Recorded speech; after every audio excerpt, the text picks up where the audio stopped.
Hello everyone. आज का हमारा टॉपिक है फीचर्स और nature of Indian party system, यानी भारत की दलीय व्यवस्था के लक्षण या स्वरूप का वर्णन करें। यानी जो नेचर रहा है इंडिया में पॉलिटिकल पार्टियों का, कैसे उनके गठन का प्रोसेस है, कैसे उनकी भूमिका है, कैसे उनका वर्किंग रहा है, कैसे बदलते टाइम के साथ उनमें जो भी उनका वर्किंग नेचर है उसमें जैसे कैसे चेंजेज आए हैं जो, ठीक है। तो इसमें फर्स्ट हेडिंग है स्पष्ट संवैधानिक व्यवस्था का अभाव, absence of specific constitutional provisions. यदि हम लोग इंडिया के कॉन्स्टिट्यूशन को देखते हैं तो उसमें पॉलिटिकल पार्टीज के लिए स्पष्ट तौर पर किसी भी आर्टिकल या किसी भी आर्टिकल्स के किसी क्लोज में कोई वर्णन नहीं किया गया है। लेकिन फिर भी कुछ एक चीज़ें रिटर्न में ऐसी हैं जिसके आधार पर राजनीतिक दलों का जो अस्तित्व है वो लिखित में हमने स्वीकार करना हमने कर लिया है। इसमें जैसे फर्स्ट है जो फंडामेंटल राइट्स की व्यवस्था करी गई है पार्ट 3 में, उसमें जो आर्टिकल 19 के तहत, अनुच्छेद 19 के तहत जो 6 प्रकार की स्वतंत्रताएं दी गई हैं, तो उसमें एक है संघ, समुदाय या सहकारी समिति बनाने की स्वतंत्रता। तो इसका रेफरेंस लेके जो भी संगठन बनाए जाते हैं, जो भी समूह बनाए जाते हैं, अगर वो इलेक्शन लड़ना चाहते हैं या अगर वो राजनीतिक दल बनना चाहते हैं तो उनको इलेक्शन कमीशन में अप्लाई करना पड़ता है। जो भी टर्म्स एंड कंडीशन है इलेक्शन कमीशन की, तो वो फॉलो करके वो पॉलिटिकल पार्टी के रूप में जो वो सामने आ सकते हैं, वो चुनाव लड़ सकते हैं। और जो इलेक्शन कमीशन की जो व्यवस्था करी गई है, उसके गठन की जो व्यवस्था है वो संवैधानिक है। जो पार्ट 15 है इंडियन कॉन्स्टिट्यूशन का, तो उसमें चुनाव प्रणाली से रिलेटेड व्यवस्थाएं हैं, प्रोविजंस हैं। तो उसमें आर्टिकल 324 के अकॉर्डिंग इलेक्शन कमीशन के एस्टेब्लिशमेंट की व्यवस्था करी गई है, ठीक है। तो इलेक्शन कमीशन की व्यवस्था है और वही जो है राजनीतिक दलों की स्थापना के लिए एक उपयुक्त एक संस्था है, एक संवैधानिक संस्था है। इसके अलावा यदि हम लोग देखते हैं पॉलिटिकल पार्टी से रिलेटेड क्या कुछ है, तो उसमें 52वां जो संवैधानिक संशोधन है ये बाद में किया गया 1985 में। तो इसमें पॉलिटिकल पार्टीज के लिए दल बदल के ऊपर बैन लगाया गया है, ठीक है। बाद में 91वां संवैधानिक संशोधन भी किया गया जो 2003 में हुआ, 2004 में जैसे जिसको स्वीकृति मिली है, ठीक है। यानी कुछ हद तक हमने रिटर्न में फिर भी जो है वो कुछ एक चीज़ें अप्लाई हमने मेंशन कर रखी हैं, लेकिन स्पष्ट तौर पर कोई भी जैसे रिटर्न में ऐसा कुछ है नहीं कि क्लियर कोई लिखा गया हो कि पॉलिटिकल पार्टीज के रिगार्डिंग कोई आर्टिकल नहीं है स्पेशल कोई, ठीक है। नेक्स्ट पॉइंट है मल्टी पार्टी सिस्टम, यानी दुनिया में 3 तरह की राजनीतिक प्रणालियां हैं। सिंगल पार्टी सिस्टम, एक दलीय प्रणाली, 2 पार्टी सिस्टम, द्विदलीय प्रणाली, एंड मल्टी पार्टी सिस्टम, बहुदलीय प्रणाली। यानी अपने यहाँ पर इटली, फ्रांस, स्विट्जरलैंड की तरह बहुदलीय प्रणाली है। जितने मर्जी चाहे राजनीतिक दल बनाए जा सकते हैं, उसमें कोई किसी तरह की कोई लिमिटेशन नहीं है। और ना ही प्रैक्टिकली ऐसा है जिस टाइम पे इलेक्शन होते हैं तो 2 के बीच में फाइट रहती है, तो बहुत सारे राजनीतिक दलों को रिप्रेजेंटेशन मिलता है। यदि हम लोग राज्य विधानसभाओं या लोकसभा इलेक्शन की यदि हम लोग रिजल्ट की बात करते हैं तो, ठीक है।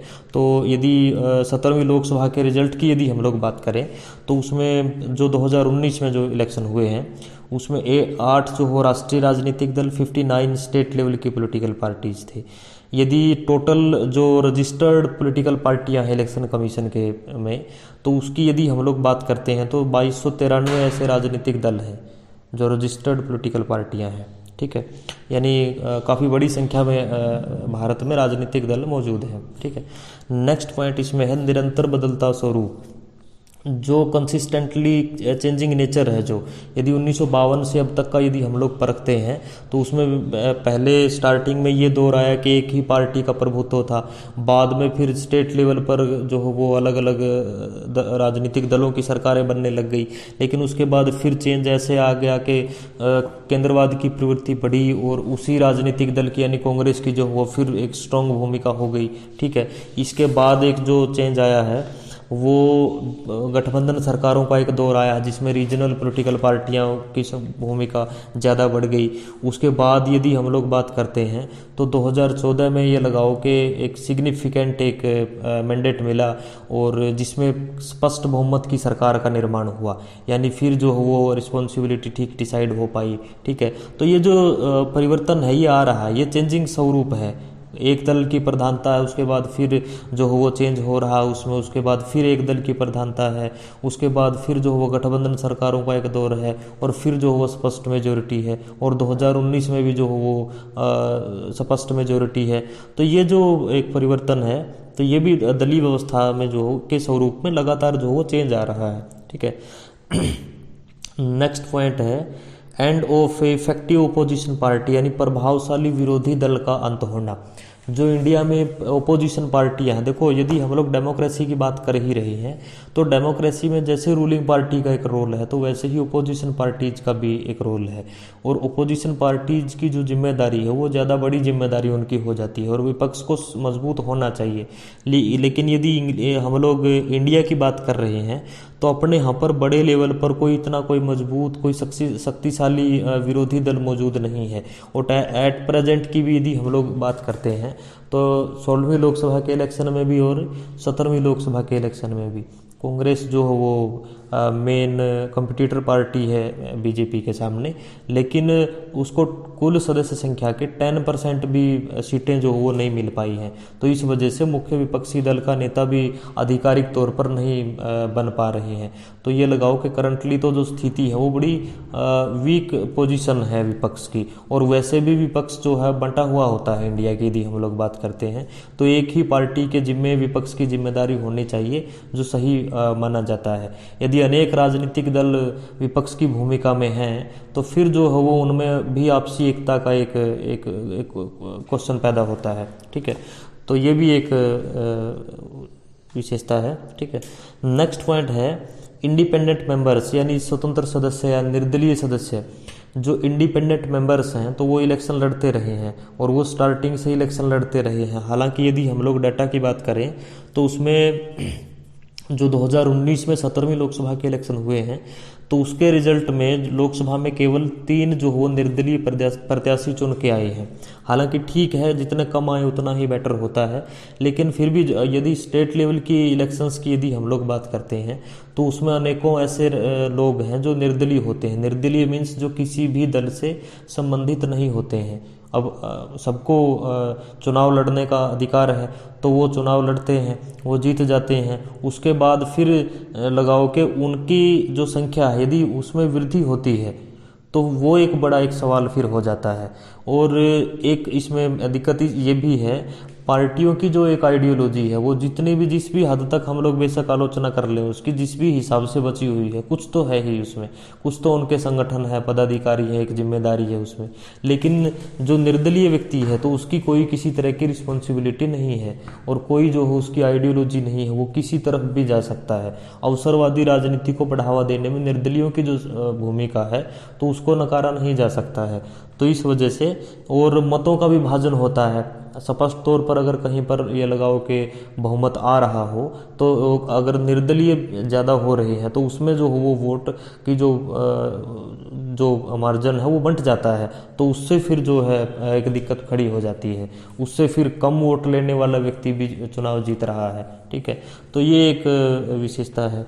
नेक्स्ट है जनता के साथ कम संपर्क, less contact with the public, यानी जो अपने यहाँ पर पॉलिटिकल पार्टियां हैं उनका एक एजेंडा स्पष्ट है। चुनावों के टाइम पे वो पब्लिक को खुश करने की स्थिति में हो जाते हैं। जो रूलिंग पार्टी है जैसे ही चुनाव नज़दीक आते हैं तब जो है वो जो सारी जनता की जो मांग होती है उनको पूरा करने की एक कोशिश रहती है, या फिर फेस टू फेस जो एक इंटरेक्शन है पब्लिक के साथ वो बनाते हैं। और जो राजनीतिक दल हैं ग्राउंड लेवल पर जो मेहनत करते हैं तो वो चुनावों के टाइम पे ज़्यादा करते हैं। अदर उस टाइम पे वो ज़्यादा पब्लिक को पूछते हैं कि क्या आपकी दिक्कतें हैं, लेकिन बाद में जो है वो एक ऐसी प्रवृत्ति है कि इग्नोर कर दिया जाता है चीज़ों को, बाद में लुप्त हो जाते हैं चुनाव जैसे ही ख़त्म हो जाते हैं। और बहुत सारे राजनीतिक दल तो ऐसे हैं जो दिखाई ही केवल चुनाव के टाइम पे देते हैं। ठीक है। तो ये जो एक पब्लिक के साथ उनका जो कॉन्टैक्ट है, तो उसमें जो ये सुनियोजित तरीका राजनीतिक दलों की तरफ से अपनाया जाता है कि वो जनता को बाद में वो ज़्यादा सा कोई पसंद नहीं करते हैं, और चुनाव जीतने के बाद जो वो फिर वो एक किनारा कर लेते हैं पब्लिक से। तो ये एक मेन विशेषता है, और पब्लिक भी आजकल इन चीज़ों को जो वो नोट कर रही है। ठीक है। नेक्स्ट पॉइंट इसमें है अवसरवाद की अवसरवाद की प्रवृत्ति, जो ट्रेंड ऑफ अपॉर्चुनिज्म है, यानी जो अवसरवादिता है राजनीति में, तो वो ज़्यादा बढ़ गई है। और जो सत्ता पक्ष हो चाहे विपक्ष हो, तो इसमें बहुत ज़्यादा फ़ायदा उठाने की एक गुंजाइश रहती है। यानी जिस भी राजनीतिक दल को ये लगता है कि वहाँ उस गठबंधन में यदि मैं शामिल हो जाऊं तो वहाँ मेरे को बेनिफिट हो सकता है, तो पार्टियां गठबंधन चेंज करने में ज़्यादा संकोच नहीं करती हैं। और ऐसी पार्टियों के साथ भी वो सरकार बनाने पर सहमत हो जाती हैं जिनके अगेंस्ट उन्होंने इलेक्शन लड़ा होता है। जैसे हरियाणा के यदि हम लोग बात करें, महाराष्ट्र में अभी जो सरकारें चल रही हैं, तो ये जो अवसरवादिता की राजनीति है उसमें सारे पक्ष शामिल हो जाते हैं जो उसमें जो सरकार बना रहे होते हैं। तो ये जो अवसरवादिता आई है राजनीति में, ये प्रवृत्ति भी लगातार बढ़ रही है। और राजनीतिक दल ठोस आधारों के ऊपर फैसले नहीं लेते हैं। वो जो भी, जैसे उनका एक निजी हित होता है, उनके जो निजी स्वार्थ होते हैं, तो उस आधार पर पब्लिक के फेवर में डिसीजंस नहीं लिए जाते हैं, उनके खुद के फेवर में डिसीजंस जो हो आज की राजनीति में लिए जाते हैं। तो दलीय व्यवस्था का ये भी एक, ये लगाओ कि एक प्रवृत्ति उसमें ये भी आई है। नेक्स्ट पॉइंट इसमें है राजनीतिक दलों का कमजोर संगठन। अपने इंडिया की हम लोग बात कर रहे हैं, लेफ्टिस्ट पार्टियों को छोड़ के, सीपीआई, सीपीएम और बीजेपी को छोड़ के almost political parties, cadre based political parties मानी ही नहीं जाती हैं। और उनके संगठन का कुछ पता ही नहीं होता कि कौन जो हो वो उनका नेशनल लेवल पर का तो एक व्यक्ति बैठा देते हैं, लेकिन निचले स्तर पर कौन पदाधिकारी हैं उनके, चुनावों के टाइम पे संगठन को संभाला जाता है। यानी और उसमें भी फिर नेताओं में आपसे खींचतान रहती है कि संगठन में किसको भूमिका मिलनी चाहिए, किसको नहीं भूमिका मिलनी चाहिए। तो और होना ये चाहिए कि नेशनल लेवल पर जो आपका संगठन है उसको ही ये एक उसकी ही एक ये रिस्पॉन्सिबिलिटी है कि जो स्टेट लेवल के संगठन है वो भी होने चाहिए। तो आधिकारिक तौर पर जो कार्यकर्ता होते हैं पार्टियों के, उनको जिम्मेदारी मिलनी चाहिए संगठन की। लेकिन कमज़ोर संगठन है और संगठन के व्यक्ति ही, यानी पार्टियों के लोग ही पार्टियों को छोड़ जाते हैं, पार्टी के व्यक्ति के को हराने की कोशिश करते रहते हैं, हरवा भी देते हैं कि कहीं ये सीएम न बन जाए, कहीं ये मंत्री न बन जाए। उसके बाद बहुत बार वो दूसरी पार्टियों में शामिल हो जाते हैं, और यदि दूसरी पार्टियों में जाके या फिर निर्दलीय रह के चुनाव जीत लेते हैं तो वो दोबारा से फिर जो पार्टी छोड़ी थी उसमें शामिल हो जाते हैं। तो यानी संगठन का जो स्तर है, जो एक स्टेटस है इंडियन पार्टी सिस्टम में, तो वो लगाओ कि बड़ा लूज है, वो उसमें कोई कठोरता नहीं है, इंग्लैंड जैसी व्यवस्था नहीं है। नेक्स्ट है राजनीतिक दलों के पंजीकरण की अनिवार्यता। यानी जो भी पॉलिटिकल पार्टी है उसको पॉलिटिकल पार्टी तभी माना जाएगा इंडिया में जब वो इलेक्शन कमीशन के पैरामीटर्स के अकॉर्डिंग रजिस्टर्ड हो जाएगी। जो भी इलेक्शन कमीशन ने व्यवस्था कर रखी है रजिस्ट्रेशन के लिए, कोई भी आप संगठन पहले बना सकते हो, और वो संगठन यदि राजनीतिक भी होना चाहता है तो उसको इलेक्शन कमीशन में अप्लाई करना पड़ता है। तो इलेक्शन कमीशन के जो भी, जैसे उसमें एफिडेविट्स वगैरह जो भी, वो मान लो भारत के संविधान में आपकी आस्था है, देश की संप्रभुता, एकता, पंथ निरपेक्षता, डेमोक्रेसी में आपकी आस्था है, तो जो भी चीज़ें जैसे वो उनको ज़रूरी होता है, वो जो भी रिटर्न में चीज़ें मांगते हैं, कौन आपका पदाधिकारी होगा, कौन आपका मान लो कोषाध्यक्ष वगैरह होगा, कैशियर होगा, पैसे की व्यवस्था देखेगा, आपकी आइडियोलॉजी कैसी होगी पार्टी की, कौन सा एरिया होगा, जो भी ये सारी चीज़ें हैं, तो उसके बाद फिर जो वो रजिस्टर्ड किया जाता है पार्टियों को। और जो पंजीकरण की व्यवस्था है तभी जो हो वो आप इंडिया में पॉलिटिकल पार्टी हो सकते हो जब, और जैसा हम लोग बात कर चुके 2293 रजिस्टर्ड पॉलिटिकल पार्टियां थी जो 17वीं लोकसभा के इलेक्शन में 2019 में जिन्होंने पार्टिसिपेशन किया। ठीक है, नेक्स्ट पॉइंट है पार्टियों में गुटबाजी, फैक्शनलिज्म बहुत है। यानी जो आपस में टकराव है बड़े नेताओं में, पार्टियों में, तो वो बड़े स्तर पर मौजूद होते हैं। और बहुत सारी पार्टियों का जो विभाजन है वो इसी आधार पर हुआ है। कांग्रेस पार्टी का बहुत बार विभाजन हुआ है, बीजेपी में भी इस तरह की चीज़ें रही है, जनता दल बंट गया। इसके अलावा साम्यवादी जो राजनीतिक दल हैं तो उनमें भी विभाजन हुआ है। सीपीआई का विभाजन हुआ तो सीपीएम जो वो पार्टी नहीं आई। तो ये जो गुटबाजी है, इंटरनल जो फैक्शनलिज्म है, तो अलग अलग गुट बने होते हैं। और जिस भी अगर पार्टी के हाथ में सत्ता भी है, अगर पार्टी की रूलिंग पोजीशन में भी पार्टी है, तब भी एक दो गुट ऐसे होते हैं जिनको ये लगता है कि जो भी ये प्रधानमंत्री, जो भी ये मुख्यमंत्री बना हुआ है, तो मैं कैसे इसको कुर्सी से उतार के खुद जो हो वो बन सकता हूँ या अपने साथियों को मंत्री बना सकता हूँ। तो ये जो एक प्रक्रिया है, ये स्टेट लेवल पर भी बहुत ज़्यादा रही है। यदि हरियाणा से ही हम लोग एग्जाम्पल लें, तो उसमें कांग्रेस पार्टी में गुटबाजी की जो अच्छी खासी स्थिति देखी गई, जैसे पार्टियों के जो भी 3-4 मेन जो गुट थे, तो बाद में 2-4 ने जैसे वो पार्टी छोड़ भी दी, दूसरे राजनीतिक दलों में चले गए। तो इस टाइप की जो सिचुएशंस हैं, ये ऑलमोस्ट पॉलिटिकल पार्टियों में है। ठीक है, आजकल इसी वजह से सुप्रीमो कल्चर भी एक चला हुआ है, यानी गुटबाजी ना हो तो एक ही जो व्यक्ति होता है, यानी व्यक्तिवादी जो स्वरूप है वो ज़्यादा हो गया है, और उसी के अंडर में चीज़ें जो वो डिसाइड करी जा रही हैं। ठीक है, नेक्स्ट है व्यक्तिगत पूजा, यानी एक पर्सनैलिटी जो कल्ट है वो एक लीडर के ऊपर डिपेंड हो गए हैं। यदि हम लोग सेंट्रल पॉलिटिकल पार्टियों की भी नेशनल पॉलिटिकल पार्टीज की भी यदि हम लोग बात कर रहे हैं, तो कांग्रेस में विदाउट सोनिया गांधी के फिलहाल कुछ नहीं है। कोशिश उन्होंने करके देख ली, उन्होंने लीडरशिप चेंज करी थी, लेकिन उसका कोई बेनिफिट उनको हुआ नहीं है, नुकसान ही उनको कई गुना हो गया। तो उनके विदाउट कुछ भी नहीं है। बीजेपी में अमित शाह और नरेंद्र मोदी के विदाउट कुछ भी नहीं है, ये छुपा हुआ है भी नहीं किसी से। यदि वो आडवाणी को लगाओ के लोकसभा इलेक्शन में उनके नेतृत्व में लड़ते तो उनका हाल क्या होता सबको पता। इसके अलावा अदर पॉलिटिकल पार्टीज की भी यदि हम लोग बात करते हैं, जो मायावती है, बीएसपी में विदाउट मायावती के कुछ नहीं है। आपका आम आदमी पार्टी में केजरीवाल के विदाउट कुछ भी नहीं है। टीआरएस में चंद्रशेखर राव के बिना कुछ नहीं। टीएमसी में ममता बनर्जी, बीजेडी में नवीन पटनायक हैं। ठीक है, तो ये इस हिसाब से जो भी, चाहे वो नेशनल लेवल की पॉलिटिकल पार्टियां हैं, चाहे वो स्टेट लेवल की पॉलिटिकल पार्टियां हैं, व्यक्ति विशेष के ऊपर आधार, और ये हर दौर में रहा है ऐसा। कांग्रेस की यदि हम लोग बात करें तो नेहरू होते थे, उसके बाद फिर इंदिरा के नाम पे वोट मांगे गए, उनके हाथ में सत्ता रही। राजीव के नाम पे, उसके बाद फिर सोनिया गांधी। ठीक है, और इसके जैसे बीजेपी की यदि हम लोग बात करें तो अटल बिहारी वाजपेयी की लीडरशिप रही है। बाद में फिर जैसे अडवाणी के हाथ में, उसके बाद फिर जो है वो चीज़ें नरेंद्र मोदी तक आती हैं। ठीक है, ज़्यादा सत्ता क्योंकि इनको मिली भी नहीं।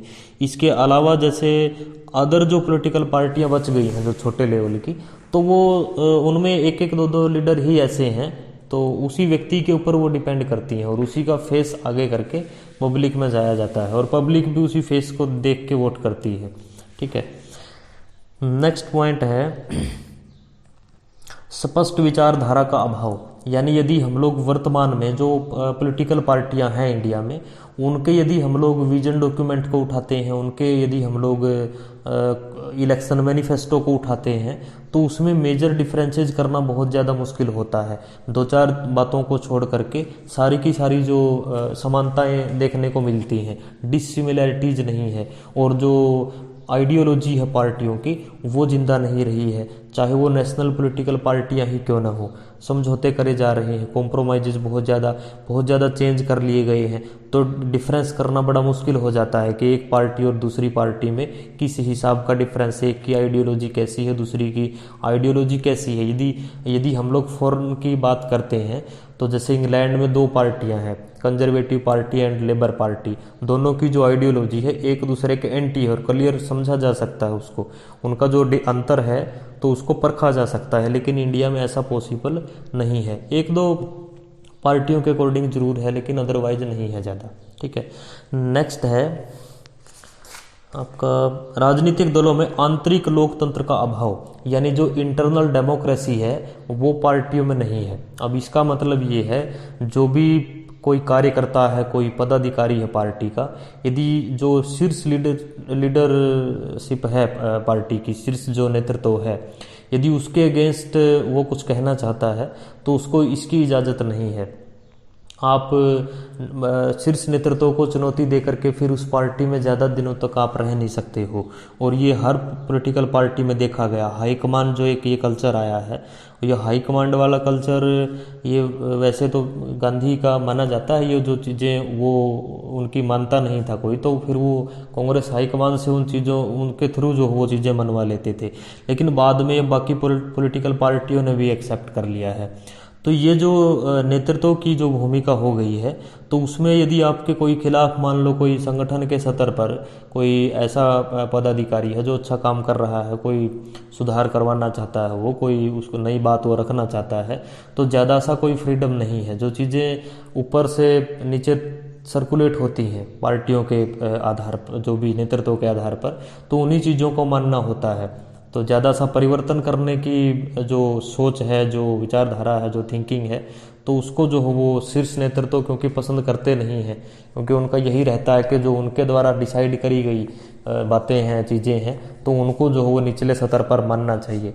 अब जो भी जैसे लोकल लेवल पर पॉलिटिकल पार्टीज के जो भी कार्यकर्ता हैं, असली मेहनत तो वही करते हैं, लेकिन जो अहम फैसले लेने की जिम्मेदारी होती है, या जो मान लो किस राज्य में मुख्यमंत्री बनाना है, किसको किसी राज्य में मंत्री बनाना है, ये जो पूरा डिसाइड होता है, किसको पार्टियों का अध्यक्ष बनाना है स्टेट लेवल पर, किसको उपाध्यक्ष बनाना है, किसको सचिव बनाना है, ये जो जिम्मेदारी होती है, तो ये ऊपर वाले सतर पर ही डिसाइड होती है, और उसमें निचले सतरों की ज़्यादा भूमिका नहीं होती है। अगर कोई विरोध करता है तो वो पार्टी से बाहर जा सकता है, वो बाद में जो हो वो उसको कोई ना कोई पद मिलता है, ना ही पार्टी में कोई जगह मिलती है। तो इंटरनल डेमोक्रेसी यानी लोकतांत्रिक तरीके से अपनी बात कहने की जो एक आज़ादी है पॉलिटिकल पार्टियों में, वो कम ही मौजूद है, बेशक वो डेमोक्रेटिक सेटअप में वर्तमान में काम कर रही हैं। ठीक है, तो स्टूडेंट्स ये जो आज का हमारा क्वेश्चन था, जो नेचर है पॉलिटिकल सिस्टम जो है इंडिया में, जो पार्टियों का जो सिस्टम है, तो उसके कुछ एक जैसे विशेषताएं थी, लक्षण थे, और जो स्वरूप थे उसके।